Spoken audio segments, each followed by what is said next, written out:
Tactical Typhoons? No. Let's talk about prepping.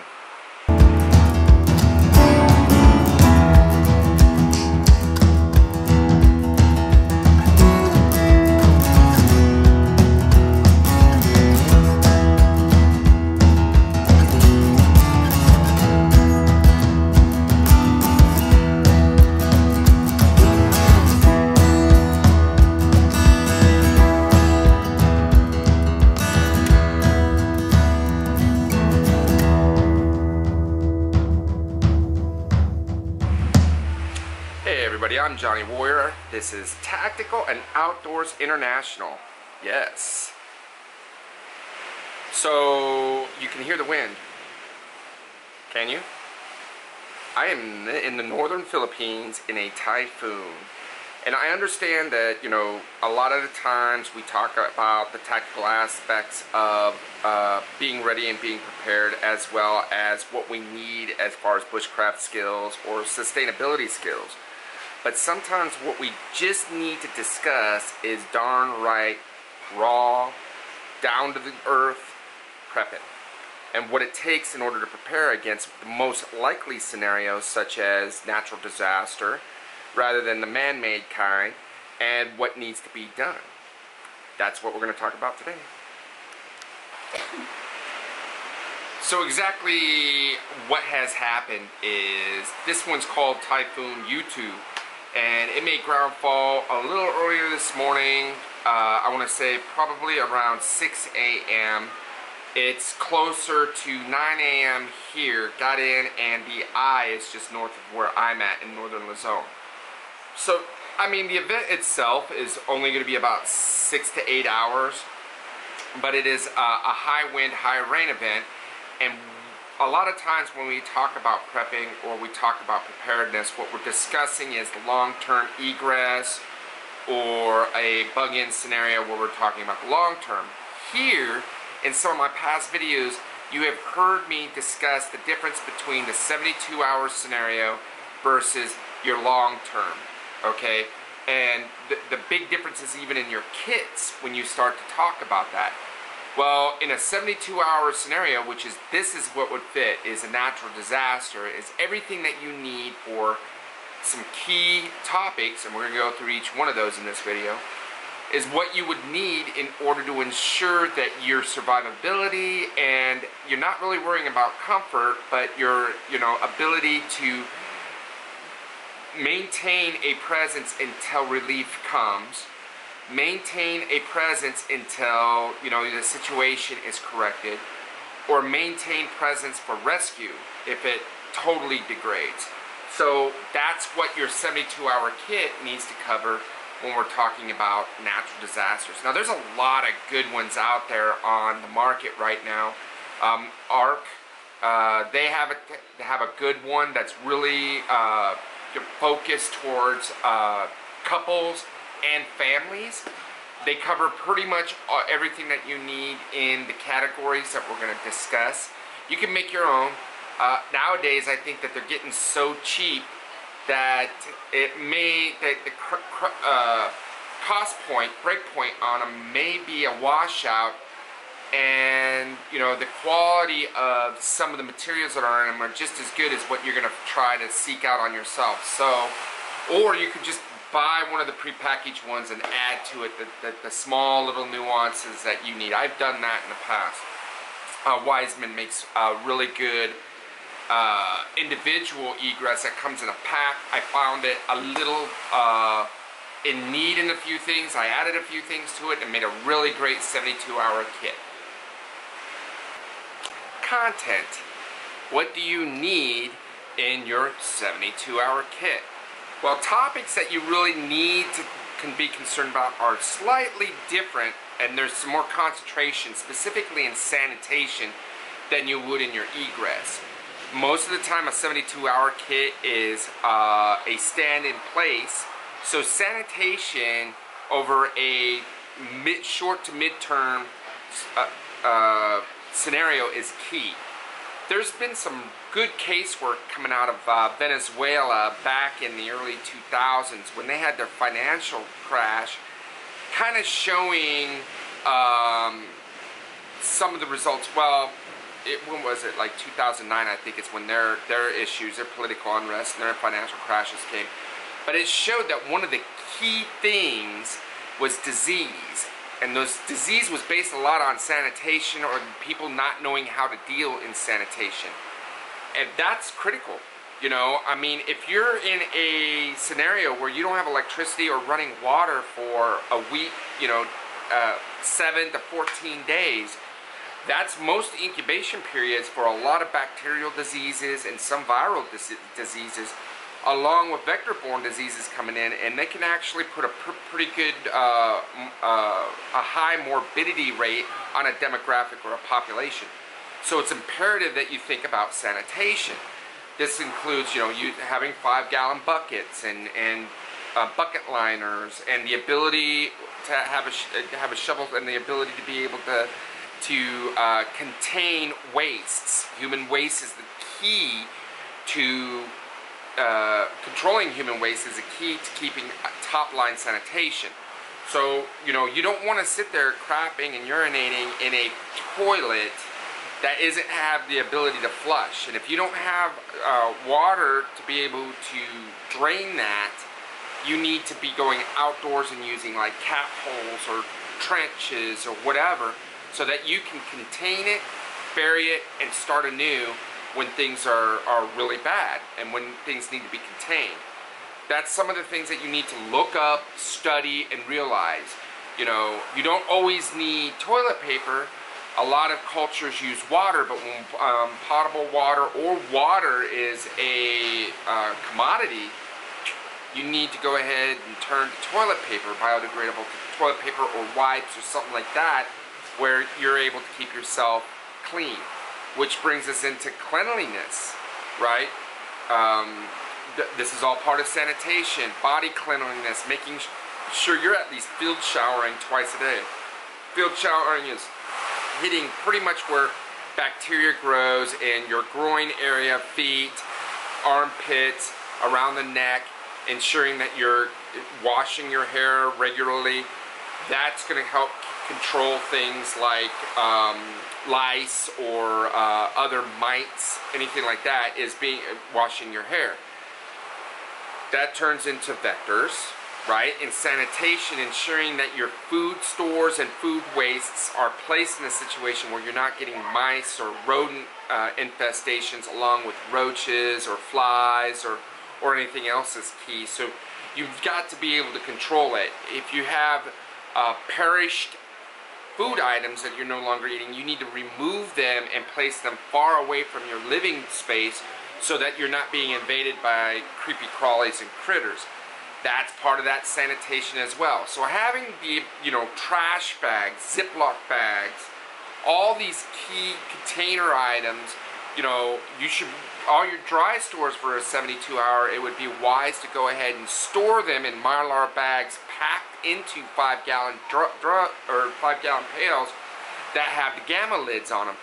That way you have a container that's multi-use. It's keeping it, you put some desiccant and some O2 absorbers in there.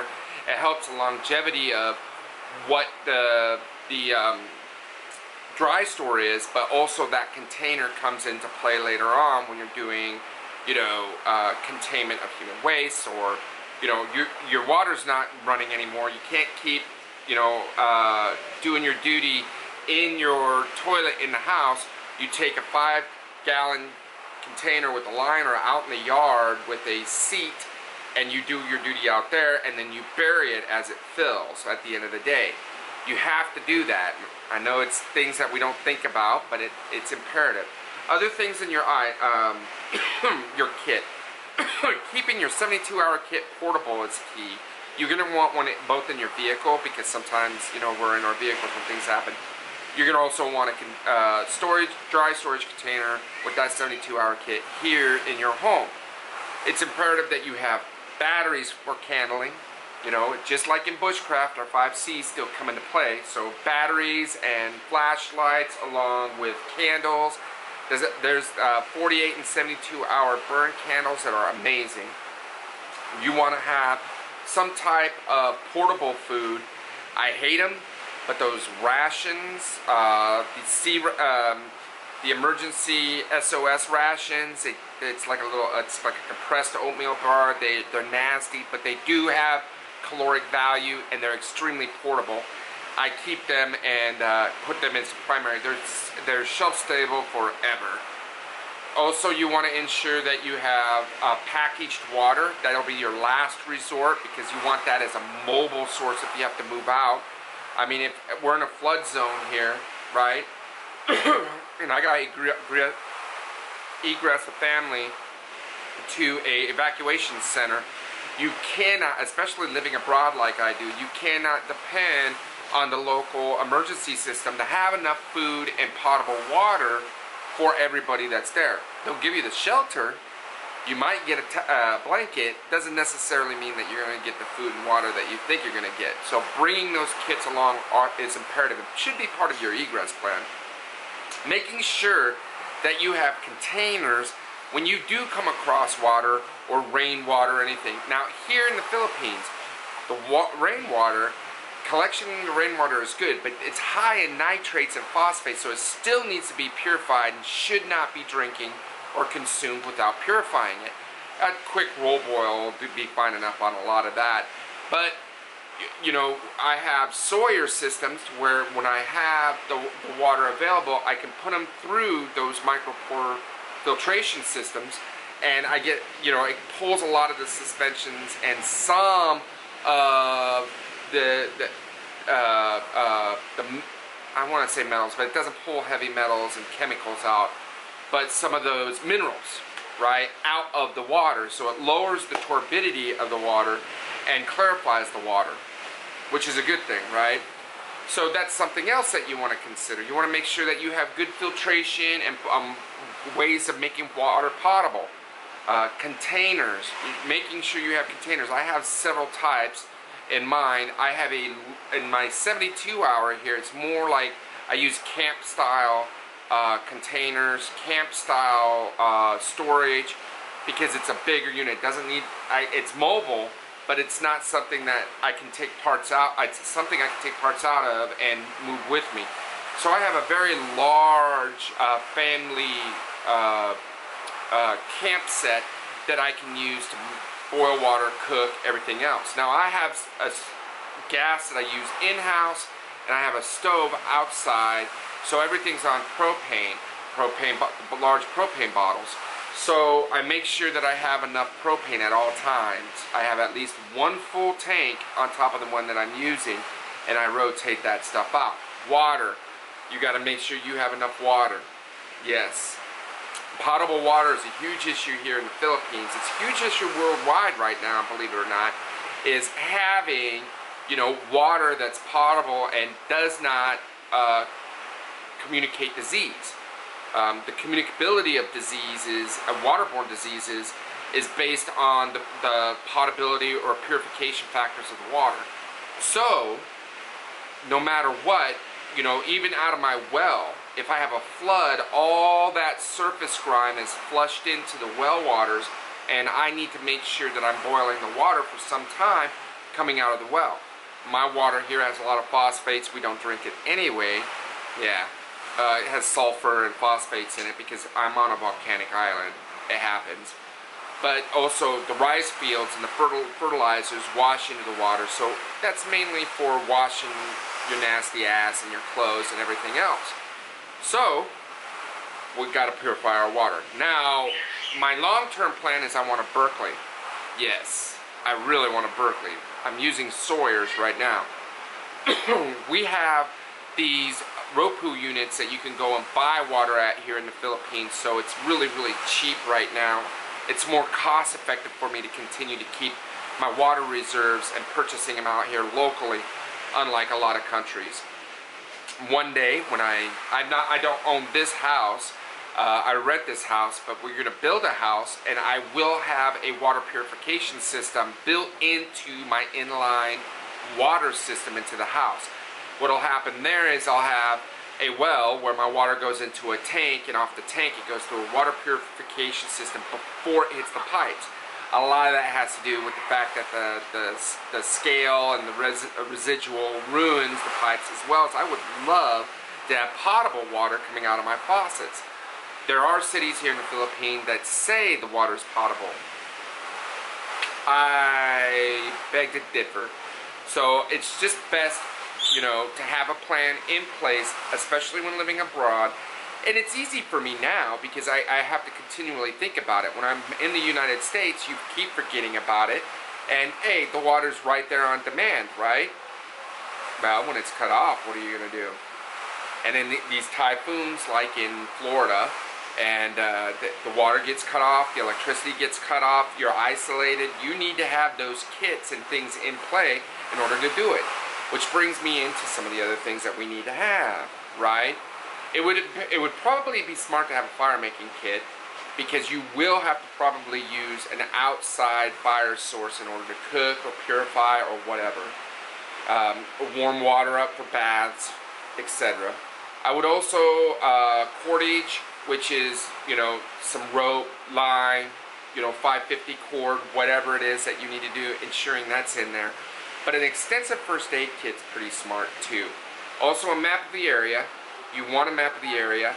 Cell phones are prominent here. They're also prominent in the United States. So I would have a list of all important phone numbers. You're not going to get anybody in the first 12 hours. But after a while, you know, 3 or 4 days, if your situation becomes a little bit more dire, at least being able to get out and communicate is probably something good. I would, if you're going to use and have a little bit of dependency on your cell phone, make sure you have a solar backup system that can charge a battery bank for that cell phone. Then you have a continuous source of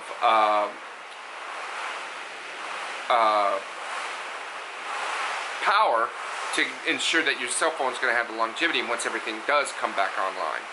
So, you know, guys, thinking through, I also put things like playing cards, I have young kids, so a couple teddy bears, something that'll keep them occupied. You want to make sure that you have blankets, you want to make sure that you have a tarp, you want to make sure that you have these other items. Things are starting to deteriorate a little bit as far as the wind here, so I think I'm going to wrap this one up with you guys. But I think you guys got kind of the key point of what's needed in a 72-hour kit,